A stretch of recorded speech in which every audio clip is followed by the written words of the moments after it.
Δεν είναι Τεξανός ούτε αραβικής καταγωγής. Είναι Ξανθιώτης πετρελαιοπαραγωγός.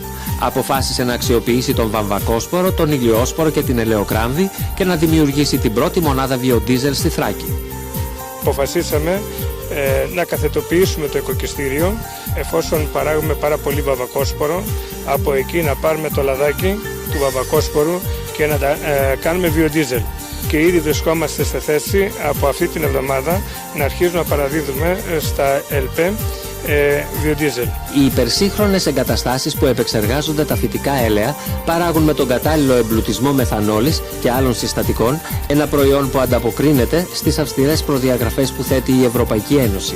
Κάνουμε όλες τις απαραίτητες αναλύσεις τόσο των πρώτων υλών όσο και του τελικού προϊόντος μας που είναι βιοντίζελ, ξεκινώντας από κάποια βασικά όπως είναι η πυκνότητα και η υγρασία.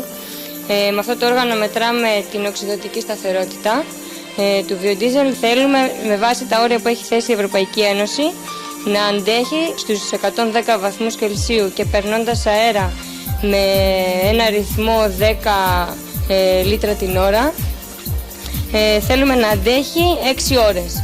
Η παραγωγή της μονάδας μπορεί να φτάσει τους 50 τόνους βιοντίζελ ημερησίως, αξιοποιώντας την παραγωγή ενεργειακών φυτών όλης της Θράκης. Ξεκίνησε μία ιδέα από το Υπουργείο Γεωργίας εδώ και 3 χρόνια, 4, ότι θα πρέπει η περιοχή της Κομοτηνής και Ξάνθης να παράγει ενεργειακά φυτά.